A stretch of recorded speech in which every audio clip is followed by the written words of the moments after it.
Big boss season 6 നമ്മുടെ weekend എപ്പിസോഡിനെ കുറിച്ചിട്ടാണ് ലാലേട്ടൻ വന്ന ഫസ്റ്റ് എപ്പിസോഡ്, അതായത് സാറ്റർഡേ ഉണ്ടാവുന്ന എപ്പിസോഡ്. അതിൽ നമ്മുടെ ലാലേട്ടൻ റെഫറി ആയോ എന്നൊരു ഡൗട്ട്. പുള്ളിക്കാരൻ ആദ്യം തന്നെ വന്നത് ഒരു യെല്ലോ കാർഡൊക്കെ കൊണ്ടാണ് വന്നത്. നമ്മുടെ അഭിഷേകിന് കൊടുക്കാൻ വേണ്ടിയിട്ടാണ് യെല്ലോ കാർഡ് കൊണ്ടുവന്നത്.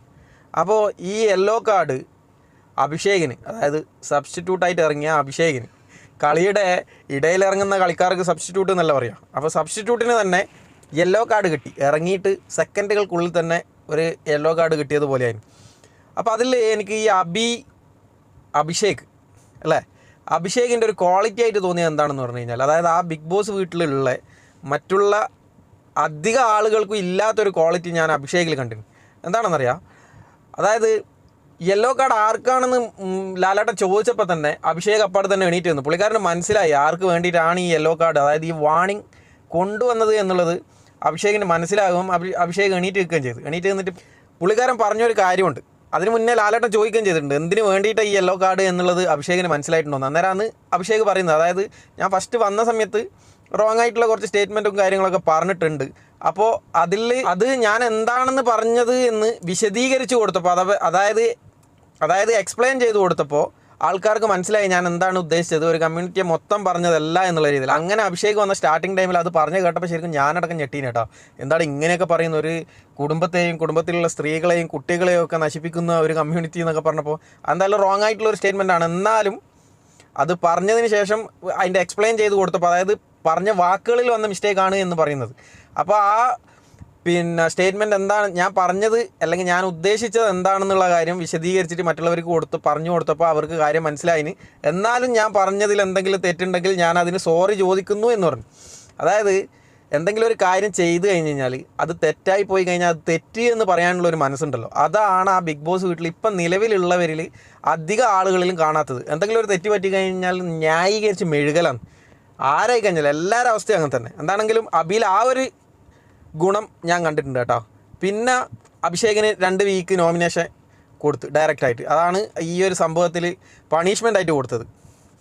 പിന്നെ നമ്മൾ സായിക്കും പിന്നെ ഒരു പണിഷ്മെൻറ്റ് കിട്ടീന്. സത്യം പറഞ്ഞു കഴിഞ്ഞാൽ സായി അതിൽ പോയതിന് ശേഷം സായിനെ കാണുന്നേരം തന്നെ ഭയങ്കര കോമഡി ആയിട്ട് തോന്നും. പുറത്തുള്ള കാര്യങ്ങളും പുറത്ത് നടന്ന സംഭവങ്ങളൊക്കെ ഉള്ളിൽ പോയിട്ട് പറയുകയും അത് പറഞ്ഞതിന് ശേഷം ഈ ചങ്ങായി അത് ഗെയിമാണെന്ന് പറയുന്നിട്ട്. അപ്പോൾ ലാലേട്ടൻ ചോദിച്ച്, പിന്നെ അത് നിങ്ങളുടെ ഗെയിം പ്ലാൻ ആയിരുന്നു എന്ന്. അപ്പോൾ സായി മെല്ലൻ അപ്പോഴും 2 സെക്കൻഡ് ഒന്ന് ഇങ്ങനെ സ്റ്റക്കായതിനു ശേഷം അപ്പോൾ സായി മനസ്സുകൊണ്ട് ആലോചിച്ച്, ഇത് ഗെയിം പ്ലാൻ ആണെന്ന് പറഞ്ഞു കഴിഞ്ഞ് കഴിഞ്ഞാൽ ചിലപ്പോൾ അത്ര വലിയ ഇഷ്യൂ ഉണ്ടാവില്ലായിരിക്കും, എല്ലാവരും അത് അപ്പാട് സ്വീകരിക്കുമായിരിക്കും. എൻ്റെ അത് ശരിക്കും സത്യം പറഞ്ഞു കഴിഞ്ഞാൽ അതെൻ്റെ ഗെയിം പ്ലാൻ ആണ് അപ്പാട് സായി പടലാലാട്ട്. അങ്ങനെ ഒരു ഗെയിം ഇവിടെ ചെയ്യാൻ പാടില്ല. സായി പിന്നെയും പ്ലിങ്ങായി. സത്യം പറഞ്ഞു കഴിഞ്ഞാൽ ഊക്കി വിടുക എന്നെല്ലാം പറഞ്ഞു കഴിഞ്ഞാലേ സായി സത്യം അതിൻ്റെ ഉള്ളിൽ പോയതിന് ശേഷം വൻ കോമഡിയാണ്. ഈ ഒരു സംഭവത്തിന് ശേഷവും കുറച്ച് കാര്യങ്ങൾ എനിക്ക് പറയാനുണ്ട് കേട്ടോ സായിനെ കുറിച്ചിട്ട്. ഞാൻ കുറച്ച് മുന്നോട്ട് അങ്ങോട്ടേക്ക് പറഞ്ഞുതരാം. അപ്പോൾ ഇതേ വിഷയത്തിൽ, അതായത് സായി നമ്മുടെ ജാസ്മിനോടാണ് ഈ ഒരു സംഭവം പറഞ്ഞത്. അതായത് മറ്റേ ഇപ്പം നിലവിൽ റിലേഷനിലുള്ള ആൾ ഏതോ ഒരുത്തനുമായിട്ട് ഇവള് എൻഗേജ്മെൻറ്റ് കഴിഞ്ഞതാണ്, ഞാൻ കമ്മിറ്റഡ് ആണ് എന്നൊക്കെ പറഞ്ഞിട്ട് പണ്ട് ഭയങ്കര കരച്ചിട്ടില്ല നമ്മൾ ജാസ്മിൻ. അപ്പോൾ ജാസ്മിനോടാണ് സംഭവം പറഞ്ഞത്, വോയിസ് ലീക്കായിട്ടുണ്ട് അതൊന്ന് പറഞ്ഞു. പിന്നെ നൂറേനോടൊരു സംഭവം പറഞ്ഞു. അപ്പോൾ ഈ ഒരു വിഷയത്തിൽ ജാസ്മിനോട് എന്താണ് ജാസ്മിൻ അങ്ങനെ പറഞ്ഞു കഴിഞ്ഞാൽ പുറത്തുള്ള കാര്യമാണോ സായി പറയുന്നത് എന്നുള്ള കാര്യം ഉറപ്പുണ്ടോ എന്നെല്ലാം ചോദിച്ചിട്ട് ലാലേട്ടൻ ഇങ്ങനെ മെഴുകുന്നു. ലാലേട്ടൻ എന്തിന് ഈ ഒരു ജാസ്മിൻ എന്ന ഒരാൾക്ക് വേണ്ടിയിട്ട് ഇങ്ങനെ കളവ് പറയാമെന്ന് തന്നെ പറയാൻ വേണ്ടിക്കില്ല. കളവാണ് പറഞ്ഞത് ജാസ്മിനോട്. എന്താ പറഞ്ഞത്, പുറത്ത് ശരിക്കും നടക്കുന്നത് എന്താണെന്നുള്ള കാര്യം നിങ്ങൾ അവർ പറഞ്ഞത് തന്നെയാണെന്നുള്ള കാര്യം ജാസ്മിന് ഉറപ്പുണ്ടോ? ജാസ്മിൻ എന്തിനാണ് ഇങ്ങനെ ടെൻഷൻ അടിക്കുന്നത് ഈ ഒരു കാര്യത്തിൽ? ജാസ്മിൻ നല്ലൊരു പ്ലെയർ അല്ലേ? ജാസ്മിൻ എന്ത് പ്ലെയറാണ്? ഗബ്രിയും ജാസ്മിനും കൂടിയിട്ട് ഇങ്ങനെ കിടന്നിട്ട് ഉരുണ്ട് കളിക്കുന്ന സംഭവം കാണിക്കാൻ വേണ്ടിയിട്ടാണ്. ഭയങ്കര പ്ലെയർ. ടാസ്കും കാര്യങ്ങളൊക്കെ വരുന്നവർ അതിൽ കളിക്കുകയൊക്കെ ചെയ്യുന്നുണ്ട്. പക്ഷേ അതിനേക്കാളൊക്കെ ഉപരി ഇവരുടെ സത്യം പറഞ്ഞു കഴിഞ്ഞാൽ വെറുപ്പിക്കുക ചെയ്യുന്നത് ഈ ജാസ്മിനും ഗബ്രിയും കൂടിയിട്ട്. സത്യാവസ്ഥ എന്താണെന്ന് പറഞ്ഞു കഴിഞ്ഞാൽ ഈ വോയിസ് പുറത്തായതും അതുപോലെ തന്നെ പുറത്തുള്ള ബിഗ് ബോസ് കാണുന്ന പ്രേക്ഷകർ ഈ 2 പേരും നല്ല രീതിയിൽ വെറുക്കുന്നുണ്ട്. പക്ഷെ മോഹൻലാൽ പറഞ്ഞെന്നാ, ലാലേട്ടൻ പറയാണ് പുറത്ത് നടക്കുന്നത് അതാണെന്നുള്ള കാര്യത്തിൽ നിങ്ങൾക്ക് ഉറപ്പുണ്ടോ? ചിലപ്പോൾ അതേ ആയിരിക്കില്ല, അങ്ങനെയല്ല, നിങ്ങൾ എന്തിനാണ് ടെൻഷൻ അടിക്കുന്നത് എന്നൊക്കെ പറഞ്ഞിട്ട് എന്തിനാണ് ഇങ്ങനെ സപ്പോർട്ട് ചെയ്യുന്നതെന്നാണ് ഞാൻ സത്യം പറഞ്ഞു കഴിഞ്ഞാൽ വിചാരിക്കുന്നത്. അത് പറയുന്നതിനേക്കാൾ നല്ലത് ലാലേട്ടന് ശരിക്കും പറയാതിരിക്കുന്നതായിരുന്നു. അതായത് സായിക്ക് വാർണിംഗ് കൊടുത്ത് ജാസ്മിനോട് പിന്നെ എന്തെങ്കിലും ചെറിയൊരു രീതിയിൽ എന്തെങ്കിലും അത് സായി പിന്നെ അങ്ങനെ പറഞ്ഞതാണ്, സായിയുടെ ഗെയിം പ്ലാൻ ആയിരുന്നു എന്നും പറഞ്ഞിട്ട് അങ്ങ് വിടുകയായിരുന്നു നല്ലത്. അതിന് വെറുതെ പറഞ്ഞ് കൂടുതൽ എക്സ്പ്ലെയിനും കാര്യങ്ങളൊക്കെ കൊടുത്തിട്ട് ലാലേട്ടൻ കുറച്ച് ഒരു ഓവറാക്കിയോ എന്നൊരു ഡൗട്ട് ഈ ഒരു കാര്യത്തിൽ മാത്രമുണ്ട് കേട്ടോ. അതിന് ശേഷം ജാൻമണിയുടെ കാര്യത്തിലൊക്കെ ലാലേട്ടൻ നല്ല രീതിയിൽ പറയുകയും ചെയ്തിട്ടുണ്ട്, അത് നമുക്ക് പറയാം. അതിന് ശേഷം പിന്നെ ലാലേട്ടൻ പറഞ്ഞ് നമ്മുടെ പവർ ടീമിനെ കുറിച്ചിട്ട് നിങ്ങൾക്ക് എന്താ അഭിപ്രായം, അഭിപ്രായം ഇല്ല ആളുകൾക്ക് പറയാം, ഓരോ ആളുകൾക്ക് അവരുടെ അഭിപ്രായം എന്താണെന്ന് വെച്ച് ഞാൻ പറയാമെന്ന് പറഞ്ഞപ്പോൾ നമ്മുടെ DJ മച്ചാൻ സിബി പറഞ്ഞ കുറച്ച് കാര്യങ്ങളുണ്ട് കേട്ടോ. അതായത് ഈ ആജ്ഞാപിക്കുന്നത് പോലെ മറ്റുള്ളവരോട് പറയുക. എനിക്ക് സത്യം പറഞ്ഞു കഴിഞ്ഞാൽ ഈ ഒരു പവർ ടീം വന്നതിന് ശേഷം നമ്മുടെ അപ്സരക്കൊക്കെ കുറച്ച് അഹങ്കാരം കൂടിയിനോ എന്നൊരു ഡൗട്ടുണ്ട്. കാരണം ഭയങ്കര എന്താ പറയുക, ഞങ്ങൾ പറയും നിങ്ങൾ കേട്ടോളണം, ഞങ്ങൾ പവർ ടീമാണ്, ഞങ്ങൾ പവർ ടീം എന്ത് പറഞ്ഞു കഴിഞ്ഞാലും നിങ്ങൾ കേൾക്കണം, നിങ്ങൾ ഓടാൻ പറഞ്ഞ് ഓടണം. മറ്റേ പഴയ ഇതില്ലേ, ഓടിക്കളിക്കട കുഞ്ഞിരാമ ചാടിക്കളിക്കട കുഞ്ഞിരാമ എന്ന് പറയുന്നത് പോലെ നമ്മൾ എന്ത് പറഞ്ഞു കഴിഞ്ഞാലും നിങ്ങൾ അനുസരിക്കണം. ചാടാൻ പറഞ്ഞാൽ ചാടണം, ഓടാൻ പറഞ്ഞാൽ ഓടണം. ആ കൈമുട്ടിയിട്ട് ഇങ്ങനെ പോയിട്ട് ക്യാപ്റ്റനോട് എല്ലാവരോടും പണിക്ക് പോകാൻ പറയൂ എന്നൊക്കെ പറയുന്നത് ആജ്ഞാപിക്കുന്ന രീതിയിലുള്ള അത് സിബിൻ ആ ഒരു പവർ ടീമിനെ കുറിച്ചിട്ട് എക്സ്പ്ലെയിൻ ചെയ്ത കാര്യം കിടുക്കാച്ചിയാക്കി കേട്ടോ, പൊളിച്ചിന്. ഇങ്ങനെ തല താത്തിയിട്ട് ഞങ്ങളെ കാണുന്നവർ ഇങ്ങനെയാണ്, പിന്നെ നമസ്കാരം പറയണം, കാണുമ്പോൾ എന്താണെന്ന് ഇങ്ങനെ പഴയ പണ്ടത്തെ രാജാക്കന്മാരെ കാണുന്നത് പോലെ ഇങ്ങനെ ഒച്ചാനിക്ക് നിൽക്കണം എന്നൊക്കെ പറഞ്ഞതുപോലെ അതെന്തായാലും അടിപൊളിയാക്കിന്. അതെനിക്ക് ഇഷ്ടപ്പെട്ടിന് സിബിന് പവർ ടീമിനെ കുറിച്ചിട്ട് പറഞ്ഞത്. പിന്നെ അപ്സരനെ കുറിച്ചിട്ട്, അപ്സര ഈ പവർ ടീമിൽ കയറിയതിന് ശേഷം പിന്നെ ഞാനിപ്പോൾ കുറച്ച് നേരത്തെ പറഞ്ഞതുപോലെ കുറച്ച് അഹങ്കാരം കൂടിനോന്ന്, വാക്കുകളിലെല്ലാം ഭയങ്കര അഹങ്കാരം. പിന്നെ അൻസിബക്ക് പിന്നെ പണിഷ്മെൻറ്റ് കൊടുക്കണം എന്ന് പറഞ്ഞാൽ ഓളെ ഒരു ദിവസം മുഴുവൻ ആ റൂമിലേക്ക് ഇരിക്കാൻ പറയണം, അല്ലാണ്ട് വേറെ ഇതൊന്നുമില്ല എന്നൊക്കെ. അതായത് ഒരു ധാർഷ്ട്യത്തോട് കൂടിയിട്ടുള്ളൊരു സംസാരം എന്താണെങ്കിൽ ഈ ഒരാഴ്ചയും കൂടി കഴിഞ്ഞ് നിങ്ങൾ താഴെ ഇറങ്ങും, അല്ലെങ്കിൽ അടുത്ത ആഴ്ച വേറൊരാൾ വരാനുണ്ട് എന്നുള്ള ചിന്തയൊന്നുമില്ല. ഭയങ്കരമായിട്ടുള്ളൊരു അഹങ്കാരം കൂടിയതുപോലെ, അതായത് മുന്നാഴ്ചകളിൽ കണ്ട അപ്സരയെ അല്ല എന്നുള്ളൊരു തോന്നൽ. അതേ തോന്നൽ നിങ്ങൾക്കായിരിക്കും ഉണ്ടെങ്കിൽ ആളെ കമൻറ്റ് ചെയ്യാം കേട്ടോ. പിന്നെ ലാലേട്ടൻ പറഞ്ഞ ഈ വൈൽഡ് കാർഡായിട്ട് വന്ന ആളുകൾക്ക് നിങ്ങൾക്ക് ഇവിടെ വന്നതിന് ശേഷമുള്ള നിങ്ങളുടെ അനുഭവങ്ങൾ എന്തൊക്കെയാണെന്ന് ചോദിച്ചപ്പോൾ നമ്മുടെ സായി ബ്രോനെ സത്യം പറഞ്ഞു കഴിഞ്ഞാൽ അവിടെയും ഈ മോയം മോയെ എന്ന് പറയുന്ന അതുപോലെ തന്നെ ഉള്ളതുപോലെ നമ്മുടെ സായി ഇടക്കിടയ്ക്ക് ഇങ്ങനെ മോയം ആകുന്നുണ്ട്. പുള്ളിക്കാരൻ എണീച്ച് നിന്നിട്ട് പറഞ്ഞ് ഈ പിന്നെ ഇവിടെ ലാലേട്ടൻ പറഞ്ഞ് സായി ആണല്ലോ ഇതിനെ പറ്റിയിട്ടും ഈ വിഷയത്തെക്കുറിച്ചിട്ടും ബിഗ് ബോസിനെ കുറിച്ചിട്ടൊക്കെ അരച്ച് കലക്കി കുടിച്ചിട്ട് വന്ന ആൾ. അപ്പോൾ സായിക്ക് ഇവിടെ വന്നതിന് ശേഷം എന്താണ് അഭിപ്രായം എന്ന് വെച്ചപ്പോൾ സായി പറഞ്ഞ് ഞാനിവിടെ വന്നതിന് ശേഷം എന്ന് പറഞ്ഞു കഴിഞ്ഞാൽ പുറത്തുനിന്ന് കാണുന്നതെന്ന് പറഞ്ഞാൽ എല്ലാ ക്യാമറയും കാണുന്നുണ്ടല്ലോ, അപ്പോൾ എന്താണ് എങ്ങനെയാണ് ആരൊക്കെ എന്തൊക്കെയാണ് പറയുന്നത് എന്നുള്ളതിനെ പറ്റിയിട്ടൊക്കെ നമുക്കൊരു പിടുത്തമുണ്ട്. അവിടെ പോയി കഴിഞ്ഞതിന് ശേഷം സായിക്ക് സത്യം പറഞ്ഞു കഴിഞ്ഞാൽ തിരുവാട് കിട്ടുന്നില്ല. ഞാൻ കഴിഞ്ഞ വീഡിയോയിൽ ഞാൻ പറഞ്ഞു സായി സത്യം പറഞ്ഞു കഴിഞ്ഞാൽ അതിൻ്റെ ഉള്ളിൽ കയറിയതിന് ശേഷം കിളിവാറിയ പോലെയല്ലേ സംഭവം എന്ന് പറഞ്ഞു കഴിഞ്ഞാൽ ഇവിടെ എന്താ സംഭവിക്കുന്നത് എങ്ങനെയാണ് സംഭവിക്കുന്നതെന്ന് പുറത്തുനിന്ന് കാണുന്ന പോലെ അല്ലല്ലോ.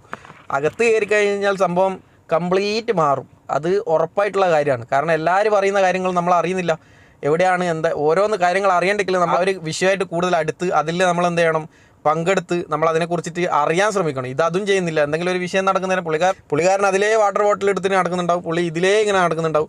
എവിടെയെങ്കിലും ഇരിക്കുന്നതാണെങ്കിൽ മെല്ലെ എണീറ്റിട്ട് ആരും ഇല്ലാത്തടക്കെ പോയിട്ടിരിക്കും. അങ്ങനത്തെയൊക്കെ മൊത്തത്തിലൊരു കിളിപാറ കളി കളിച്ച് കഴിഞ്ഞാൽ പിന്നെ എന്തെങ്കിലും തിരുവാട് കിട്ടുമോ? അതില്ലല്ലോ. അപ്പോൾ പുള്ളി പറഞ്ഞു എനിക്ക് ഇവിടുത്തെ ഒരു തിരുവാടും കിട്ടുന്നില്ല. പിന്നെ എനിക്ക് മനസ്സിലായി ഇവിടെയുള്ള കാര്യങ്ങൾ കൂടുതൽ അറിയണ്ടെങ്കിൽ ഞാനിവിടുത്തെ ഒരു ക്യാമറ പോലെ ആവണം. അതിൽ ലാലേട്ടൻ നല്ല രീതിയിൽ ലാലേട്ടൻ ചോദിക്കൂ ഇവിടെയുള്ള എവിടെയൊക്കെയാണ് ഏതൊക്കെ ക്യാമറ ഉള്ളതെന്നുള്ള കാര്യം അറിഞ്ഞിനോ. അപ്പോൾ സായി വിചാരിച്ചാൽ വേഗം പറഞ്ഞാളിയാ പറഞ്ഞു കഴിഞ്ഞാൽ ലാലേട്ടന് കുറച്ചൊരു ഇമ്പ്രസ് ആകുമല്ലോ. അപ്പോൾ സായി പറയാ ഞാൻ ഏതാണ്ടൊക്കെ പഠിച്ചു. അപ്പോൾ ലാലേട്ടൻ നല്ല രീതിയിൽ ഊക്കി വിട്ടു. നിങ്ങൾ കാണുന്ന എല്ലാ ക്യാമറകളും പിന്നെ യഥാർത്ഥത്തിൽ വർക്ക് ചെയ്യുന്നില്ല, കുറേ ഡമ്മി ക്യാമറകളുണ്ട്, നിങ്ങൾ പറയുന്ന എല്ലാ കാര്യങ്ങളും നിങ്ങൾ പുറത്ത് വരുന്നില്ല, അത് വെറുതെ ഊക്കി വിട്ടതാണ്. സായി നല്ല രീതിയിൽ വീണ്ടും മോയെ അപ്പാടെ തന്നെ ഒതുങ്ങിന്. പിന്നെ ഈ ആ ഒരു എപ്പിസോഡ് കഴിയുന്നത് വരെ സായിനെ പിന്നെ കാണിച്ചത് എപ്പോഴാന്നുള്ള ഒരു ചെറിയ സീനിലാറ്റം കാണിച്ചിനോ എന്ന് തോന്നുന്നുണ്ട്, ചെറിയൊരു സീനിലാറ്റം പിന്നെ കാണിച്ചതെന്ന് തോന്നുന്നുണ്ട്. പിന്നെ അങ്ങനെ സായിനെ സത്യം പറഞ്ഞു കഴിഞ്ഞാൽ ഊക്കി വിടാൻ വേണ്ടിയിട്ടായിട്ട് ബിഗ് ബോസ് ഹൗസിലേക്ക് കയറ്റിയത് പോലത്തെ അവസ്ഥ ഇപ്പോൾ ഉള്ളത്. പിന്നെ നമ്മുടെ ജാസ്മിനെ കുറിച്ചിട്ട് പറയാമെന്ന് പറഞ്ഞു കഴിഞ്ഞാൽ ജാസ്മിന് സിബീനെ കുറിച്ചിട്ട്, അതായത് വൈൽഡ് കാർഡിൽ വന്ന സിബീനെ കുറിച്ചിട്ട് ഓരോ ആളുകളുടെ അഭിപ്രായം ചോദിക്കുന്നിടയിൽ നമ്മുടെ ജാസ്മിന് ഒരു കാര്യം പറഞ്ഞു. ആ പ്രസ് മീറ്റിൽ കിട്ടിയതിന് പകരം നല്ല രീതിയിൽ സിബിക്ക് കൊടുക്കുക എന്നുള്ളതിൽ കുറേ കാര്യങ്ങൾ അതങ്ങനെയാണ് അതിങ്ങനെയാണ് അതെന്താണെന്ന് വെച്ച് കഴിഞ്ഞാൽ അതങ്ങനെ മറ്റേങ്ങനെയാണ് എന്നൊക്കെ പറഞ്ഞിട്ട് കുറേ പറഞ്ഞു. ആ ഒരു വിഷയത്തിൽ പ്രസ് മീറ്റിൽ കിട്ടിയതിന് പകരം കൊടുത്ത് എന്ന നിർവൃതിയോട് കൂടിയിട്ട് ജാസ്മിൻ അവിടെ ഇരിക്കുമ്പോൾ നമ്മുടെ സിബി മച്ചാനും ആ വിഷയത്തിൽ എന്തെങ്കിലും സംസാരിക്കാനുണ്ടോ എന്ന് ചോദിച്ചപ്പോൾ നല്ല രീതിയിൽ ജാസ്മിന് കൊടുത്തിന്. ജാസ്മിന് സിബീൻ്റെ അടുത്ത് പോകുക എന്നുള്ള കാര്യം പോലും സംശയമാണ്. ഒരു വിഷയത്തിലും ജാസ്മിൻ ഇനി സിബീനോട് കൂടുതൽ അടുക്കാനോ അല്ലെങ്കിൽ എന്തെങ്കിലും ഒരു വിഷയത്തെക്കുറിച്ച് സംസാരിക്കാനോ നിൽക്കൂല എന്നാണ് എനിക്ക് പേഴ്സണലി തോന്നുന്നത്. കാരണം ജാസ്മിൻ ഇപ്പോൾ മനസ്സിലാക്കിയിട്ടുണ്ടാവും സിബിനോട് കളിച്ചു കഴിഞ്ഞാൽ എനിക്കിപ്പോൾ ഉള്ളതിനേക്കാളും കൂടുതൽ മോശമാകാനേ സാധ്യതയുള്ളൂ എന്നുള്ള കാര്യം ജാസ്മിൻ മനസ്സിലാക്കിയിട്ടുണ്ടാവും. പിന്നെ നമ്മുടെ മുടിയെ സിബിനെ കുറിച്ചിട്ട് പറഞ്ഞ വിഷയം കേട്ടോ. സത്യം പറഞ്ഞു കഴിഞ്ഞാൽ മുടിയെ നല്ല രീതിയിൽ ആളുകളെ ഒബ്സർവ് ചെയ്യുന്നുണ്ട് എന്നുള്ളതിന് ഏറ്റവും വലിയ ഉദാഹരണമാണ് സിബിനെ കുറിച്ചിട്ട് മുടിയൻ പറഞ്ഞ കുറച്ച് കാര്യങ്ങളായിട്ടാണ് എനിക്ക് തോന്നിയത് കേട്ടോ. അതായത് ഒരാളെ പ്രൊവോക്ക് ചെയ്യിപ്പിക്കുന്നുണ്ടെങ്കിൽ ഓൾറെഡി മറ്റൊരാളെ ഈ ഒരു വിഷയത്തിലേക്ക് ഇതാക്കാൻ വേണ്ടിയിട്ട് പ്രൊവോക്ക് ചെയ്യിപ്പിച്ചിട്ടുണ്ടാവും മുന്നേ. അതായത് ഇവിടെ പ്രൊവോക്ക് ചെയ്യുന്നതിനെക്കാട്ടി മുന്നേ പുള്ളിക്കാരനത് കണ്ടിട്ടുണ്ടാവും. ഇനി അടുത്ത എന്താ സംഭവിക്കേണ്ടത് എന്നുള്ളത് പ്ലാൻ ചെയ്തിട്ടായിരിക്കും ചെയ്യുന്നത് എന്നുള്ളത് അത് മുടിയൻ പറഞ്ഞത് എനിക്ക് വളരെ കിടുക്കാച്ചിയായിട്ടുള്ളൊരു പോയിൻ്റായിട്ട് തോന്നിയിരുന്നു കേട്ടോ. പിന്നെ നന്ദനയെ കുറിച്ചിട്ട് ജിൻഡോ പറഞ്ഞ കാര്യങ്ങൾ അതും നല്ല ഇതായിട്ട് തന്നെയാണ് എനിക്ക് തോന്നിയത്. കാരണം ഇപ്പോൾ ഈ വൈൽഡ് കാർഡ് വന്നതിന് ശേഷം ജിൻഡോനെ ആളുകളൊക്കെ ആദ്യം ജിൻഡോ ഒരു ഒറ്റയാനെ പോലെയായിരുന്നു. എല്ലാവരുടെ കൂട്ടത്തിൽ നിന്നും വിട്ട് എന്ത് വിഷയം ഉണ്ടെങ്കിലും ജിൻഡോൻ്റെ മേത്ത് ചാടി കയറുന്ന ആളുകളായിട്ടാണ് എനിക്ക് കുറച്ച് മുന്നേ ഒക്കെ തോന്നിയത്. അതായത് ഈ വൈൽഡ് കാർഡ് വരുന്നതിനേക്കാൾ മുന്നേ. ഈ വൈൽഡ് കാർഡ് വന്നതിന് ശേഷം ജിൻഡോനെ കുറച്ച് ആളുകളൊക്കെ ഒഴിവാക്കി ജിൻഡോ കുറച്ച് പഴയ ആളായല്ലോ ഹൗസിലെ. ഇനി പുതിയ വന്ന ആളെ മേത്ത് കയറാം എന്നുള്ള രീതിയിൽ പുതിയ വന്നതിൽ നന്ദനേൻ്റെ മേത്ത് എല്ലാവരും വെറുതെ വേണ്ടുന്നതിനും വേണ്ടാത്തതിനും ഓടിക്കയറുന്നതായിട്ടുള്ളൊരു ഫീല് എനിക്ക് കിട്ടിയിട്ടുണ്ട്.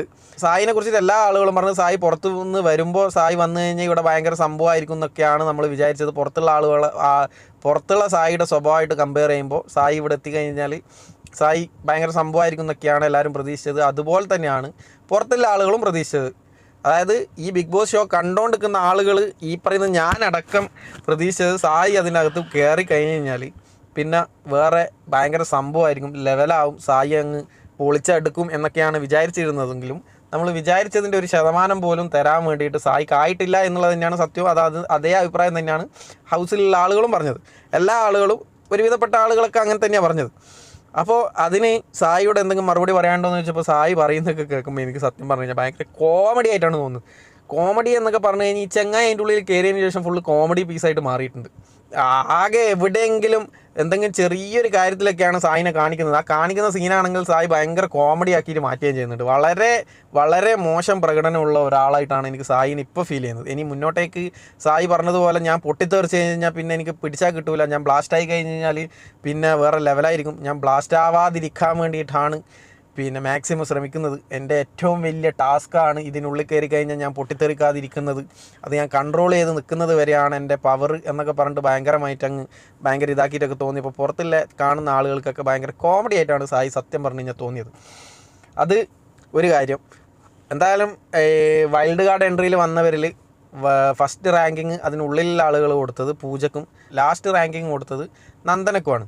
അപ്പോൾ ഈ ഒരു വിഷയത്തിൽ എനിക്ക് പറയാനുള്ളത്, സത്യം പറഞ്ഞു കഴിഞ്ഞാൽ അതിൽ ഫസ്റ്റ് റാങ്ക് കിട്ടേണ്ട ആൾ എന്ന് പറഞ്ഞു കഴിഞ്ഞാൽ ബിഗ് ബോസ് ഷോ ഒരു ഗെയിമിംഗ് ഷോ എന്നുള്ളതിന് അടിസ്ഥാനപ്പെടുത്തിയിട്ട് നോക്കുമ്പോൾ അതിൽ എനിക്ക് തോന്നിയിട്ടുള്ളത് സിബിയാണ് ഒരു ഫസ്റ്റ് റാങ്കിൽ എത്തേണ്ട ആൾ എന്നാണ് എനിക്ക് പേഴ്സണലി ഫീൽ ചെയ്തത്.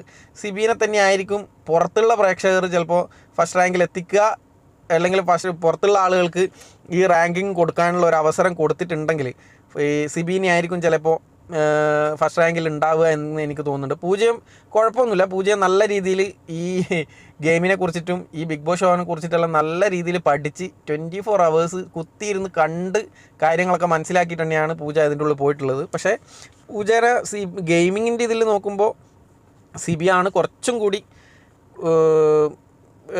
ഉഷാറായിട്ടുള്ളത്, അല്ലെങ്കിൽ കുറച്ചും കൂടി ഒരു ഗെയിമർ എന്നുള്ള നിലയിൽ നമുക്ക് അടിപൊളിയായിട്ടുള്ളത് സിബിയാണെന്നാണ് എനിക്ക് പേഴ്സണലി ഫീൽ ചെയ്തിട്ടുള്ളത്.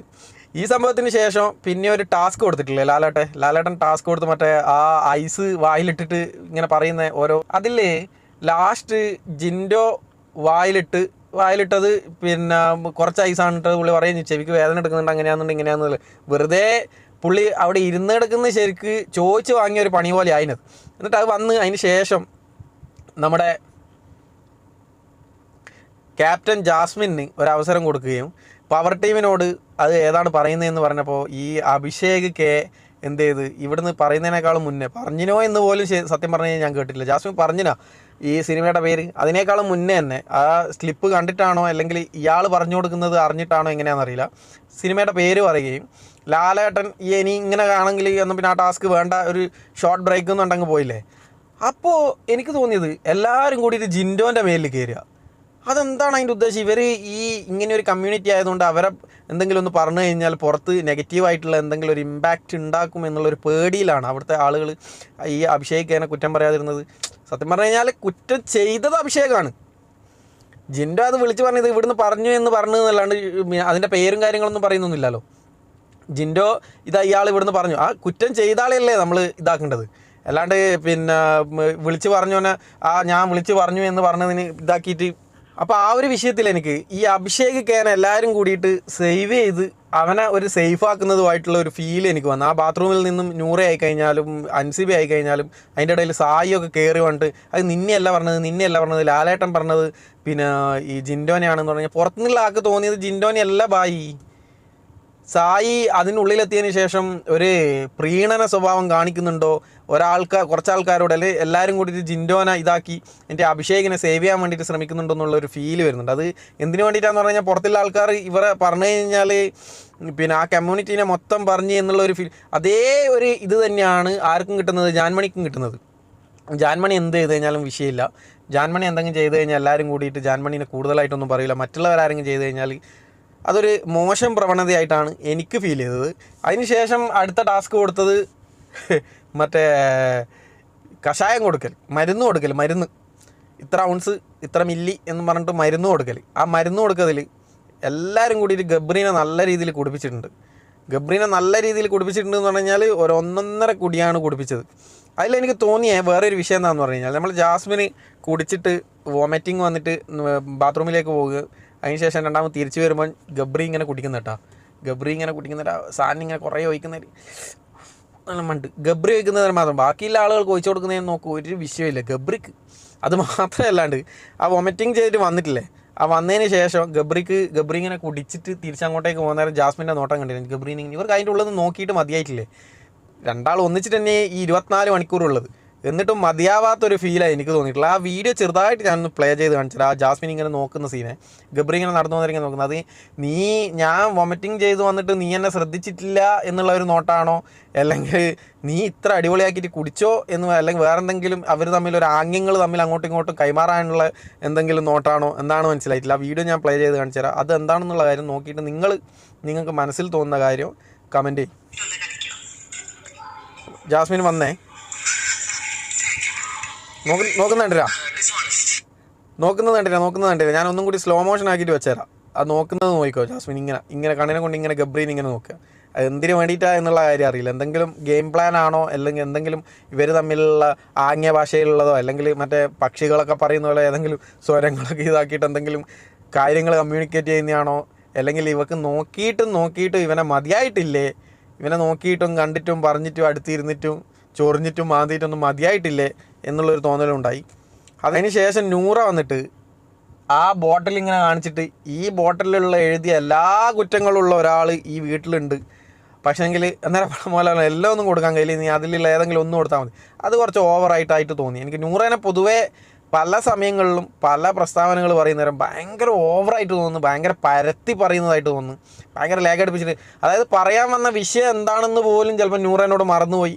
നൂറ ആ വിഷയം എല്ലാവർക്കും പറയുന്നുണ്ട്, അത് അങ്ങനെയാണ്, അത് ഇങ്ങനെയാണ് എന്നൊക്കെ പറയുമ്പോൾ ഈ കാണുന്ന ആളുകൾക്ക് നല്ല രീതിയിൽ ബോറടിക്കുന്നുണ്ട് എന്നുള്ള കാര്യം നൂറ പാവം അറിയുന്നില്ല. എന്തായാലും പുറത്തിറങ്ങുമ്പോൾ നൂറെ അറിയും എന്താണ് സംഭവിച്ചത് എന്നുള്ള കാര്യം. ഭയങ്കര പല കാര്യങ്ങളും ഭയങ്കര ഓവറായിട്ട് തോന്നുന്നുണ്ട്. എന്താണെങ്കിലും അത് കഴിഞ്ഞ് നൂറ പിന്നെ ജാൻമണീനെ വിളിച്ച് ജാൻമണി അത് കൊടുത്തതിന് ശേഷം ജാൻമണി അപ്പാടും നീ തരുന്ന എല്ലാം ഒന്നും എനിക്ക് കുടിക്കാൻ കഴിയില്ല എന്നുകൊണ്ട് മരിക്കാൻ പോകുന്ന ലാലേട്ടൻ പറഞ്ഞ ആ 2-3 വാക്കുകൾ സത്യം പറഞ്ഞു കഴിഞ്ഞാൽ ഇഷ്ടപ്പെട്ടിരുന്നു. ലാലേട്ടൻ നല്ല അടിപൊളി പണിയാന്ന് ജാൻമണിക്ക് കൊടുത്തത്. കുറേ ഈ വന്നത് മുതലേ എല്ലാ ദിവസവും ജാൻമണിക്ക് അവിടെ എന്തോ ഒരു പ്രിവിലേജ് ഉള്ളതായിട്ടുള്ളൊരു ഫീൽ ഉണ്ടായിരുന്നു. അത് ഇല്ല എന്നുള്ള കാര്യം ലാലേട്ടൻ മുഖത്തടിച്ചതുപോലെ പറഞ്ഞിട്ടുണ്ടെങ്കിലും ഹൗസിൻ്റെ ഉള്ളിലുള്ള ആളുകൾ അവൾക്ക് എന്തായാലും ഈ ജാൻമണിക്ക് എന്തായാലും ഒരു പ്രിവിലേജ് കൊടുക്കുന്നതായിട്ടുള്ളൊരു ഫീല് തന്നെയാണ്. എന്ത് പറഞ്ഞു കഴിഞ്ഞാൽ അത് കഴിഞ്ഞ് ഈ വിഷയം കഴിഞ്ഞതിന് ശേഷം ജാൻമണി കുടിച്ചതിന് ശേഷം ബ്രേക്ക് പോയപ്പോൾ നൂറേന എന്തൊക്കെയാണ് പറഞ്ഞത്, നിൻ്റെ ലൈഫ് ഞാൻ സ്പോയിൽ ചെയ്യും, നിന്നെ അങ്ങനെയാക്കും ഇങ്ങനെയാക്കും തിരിക്കും മറിക്കും. എന്നിട്ട് രണ്ടാമത് ബ്രേക്ക് കഴിഞ്ഞ് വന്നതിന് ശേഷം ലാലേട്ടൻ അതിനെക്കുറിച്ചിട്ട് കൂടുതലായിട്ട് എന്തെങ്കിലും പറഞ്ഞു, ഇങ്ങനെയൊക്കെ പറയാൻ പാടുണ്ടെന്നൊക്കെ. ജാൻമണിയാണ് ഇന്ന് എവിക്റ്റ് ആവാൻ പോകുന്ന ആൾ എന്നൊക്കെ ഒരു തോന്നലുണ്ട്. ജാൻമണി തന്നെ ആയിരിക്കും മിക്കവാറും ആവുന്നുണ്ടാകുക. പക്ഷേ ജാൻമണിക്ക് ഇന്ന് എവിക്റ്റ് ചെയ്യാത്തത് കൊണ്ട് എനിക്ക് ഫീൽ ചെയ്യുന്നത് ചിലപ്പോൾ ഞായറാഴ്ചയിലുള്ള എപ്പിസോഡിൽ ചിലപ്പോൾ വിഷു ആയതുകൊണ്ട് ഇന്ന് എവിക്ഷൻ ഇല്ല എന്ന് പറയും, ഒരാഴ്ച കൂടി സമയം കൊടുക്കാനും സാധ്യതയുണ്ട്. കാരണം ഈ ബിഗ് ബോസ് ഷോയിൽ ഇങ്ങനെ പെട്ടെന്ന് ഒരു ട്രാൻസ്ജെൻഡറൊക്കെ എടുത്തിട്ട് വെളിയിൽ ഇടാൻ പറ്റുമോ എന്നുള്ള കാര്യം, അതായത് അവർക്ക് ഒരുപാട് തെറ്റുകൾ ചെയ്തു കഴിഞ്ഞാലും കുറേ ക്ഷമിച്ചു കൊടുക്കും, അവരോട് ക്ഷമിച്ച് നിൽക്കും. അങ്ങനെ പെട്ടെന്ന് എടുത്തിട്ട് പുറത്ത് ചാടില്ല. സാധാരണ ഒരാൾ എടുത്തിട്ട് ചാടുന്നത് പോലെ പെട്ടെന്ന് എടുത്തിട്ട് പുറത്ത് ചാടാനുള്ള സാധ്യത കുറവാണെന്നാണ് എനിക്ക് തോന്നുന്നത്. എന്തായാലും ഒരാഴ്ച പിന്നെ ജാൻമണിക്ക് സമയം കിട്ടാനുള്ള ജാൻമണിക്ക് ഒരാഴ്ച കൂടി സമയം നീട്ടിക്കിട്ടാനുള്ള ഒരു ചാൻസ് ഞാൻ കാണുന്നുണ്ട്. അത് മാത്രമല്ല, എന്നിട്ട് ഇതൊക്കെ കഴിഞ്ഞ് ലാലേട്ടൻ പോയതിന് ശേഷം നൂറ ആ വൈക്കൂട്ട വരുന്നവരെ നൂറെ നോക്കിയിട്ട് തുപ്പുകയും ചെയ്തു. എന്നെ നോക്കിയിട്ട് തുപ്പി എന്ന് പറഞ്ഞിട്ട് കരയുകയും ചെയ്യുക. ഇവൾ കരയാൻ വേണ്ടിയിട്ടാണ് അതിൻ്റെ ഉള്ളിലേക്ക് പോയത്. എന്തൊക്കെയോ കളികൾ. ഇതൊക്കെയാണ് ഇതിൻ്റെ ഉള്ളിലുള്ള അവസ്ഥ. എന്താണെങ്കിലും ഇത്രയൊക്കെയാണ് നമ്മുടെ ഈ ഒരു എപ്പിസോഡിനെ കുറിച്ചിട്ട് പറയാനുള്ളത്. എന്താണെങ്കിലും ഞായറാഴ്ചയുള്ള എപ്പിസോഡ് കണ്ടിട്ട് നമുക്ക് ബാക്കിയുള്ളത് കൂടി പറയാം. എന്താണെങ്കിലും ജാൻമണി പോകുമോ എന്നുള്ള കാര്യം വളരെ ഡൗട്ടാണ്. ഒരാഴ്ച കൂടി വിഷയമായതുകൊണ്ട് നീട്ടി കൊടുക്കാനുള്ള സാധ്യതയും ഞാൻ കാണുന്നുണ്ട്.